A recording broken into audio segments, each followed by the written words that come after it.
Go. Cosmic stiletto.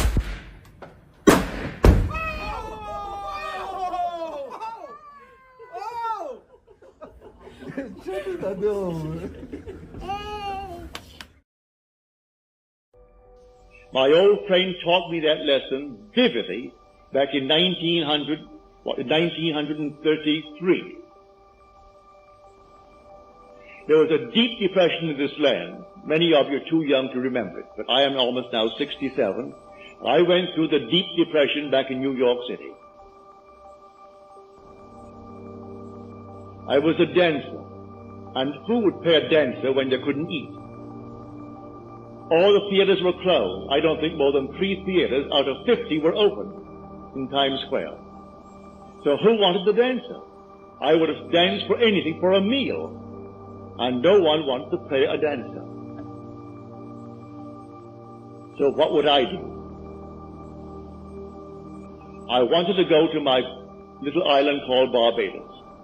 And I had no money, but when I said no money, I mean no money. Not just a little bit, but none.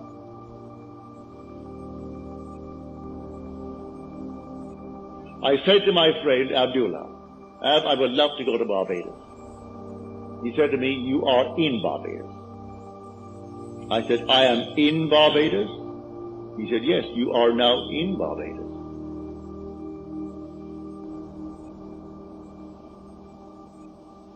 I didn't quite understand what he was telling me. I learned it afterwards. He was telling me that if I want something, I must now, at that moment that I want it, assume that I have it.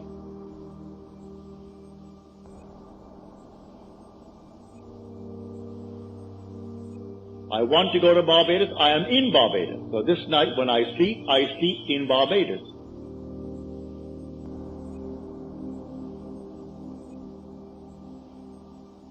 How?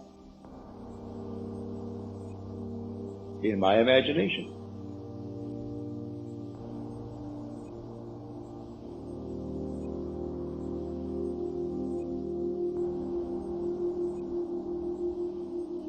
And how do I know I'm there? Think of New York City, where physically I'm sleeping, and see it to my north, 2,000 miles, northwest of where I am in Barbados.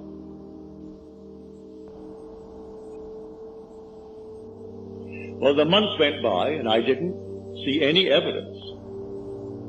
I said to him, you know, Ab, if I don't make the next boat out, well, no planes were flying, no commercial planes were flying in those days, I can't go to Barbados. He said to me, who said you are going to Barbados? You are in Barbados.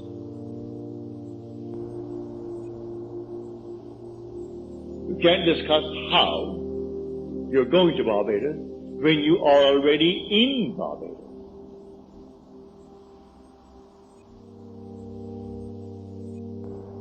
Then he walked straight to his room and slammed the door in my face, which was not an invitation to follow him. If you knew him, that's how he taught me.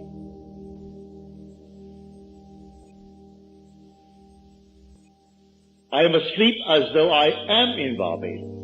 And when I went to bed, though in New York City, I had assumed that I am actually in Barbados and see New York City not under me, but to the north of me, 2,000 miles. And I woke within 48 hours after that moment, and under my door was a letter from my brother Victor.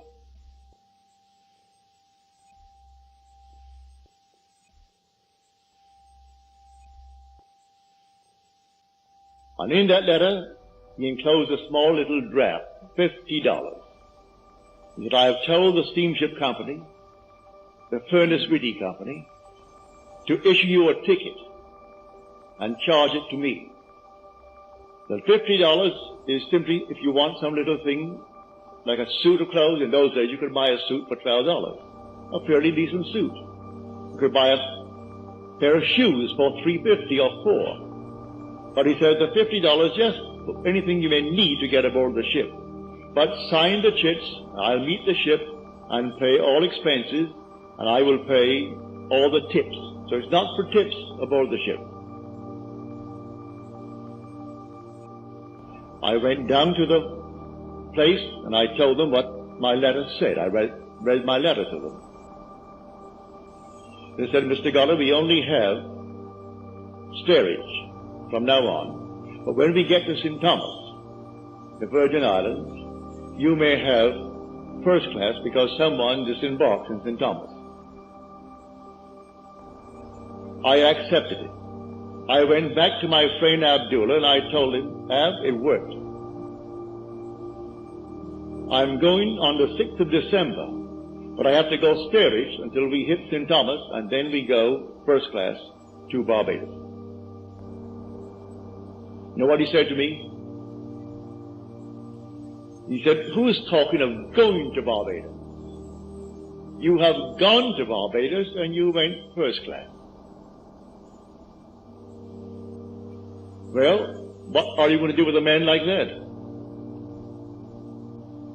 I went straight to the boat on the morning of the 6th, expecting I would go steerage to the Virgin Islands, when the man said to me, Mr. Goddard, we have a nice surprise for you. We had a cancellation, and so now you're going first class.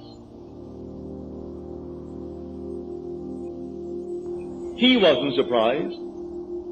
I wouldn't even call him to tell him, because he was not given that way. He was trying to teach me a lesson. You believe in God, believe in me also. Well, the one speaking is God. It's the God in you, your own wonderful human imagination. If you say, I believe in God, everyone here believes in God, but do you believe in your own wonderful human imagination as God?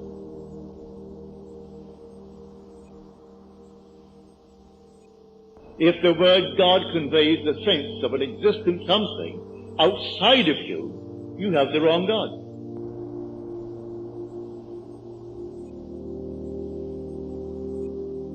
Because you are the temple of the living God, and the Spirit of God dwells in you. Well, if He is in me, find out who He is and where He is. Well, I have found Him to be my own wonderful human imagination. That's the God in me. It's the God in you. And may I tell you, He cannot fail. He will not fail. But here on this level, we are the operant power when it comes to the law. When it comes to the promise, that is coming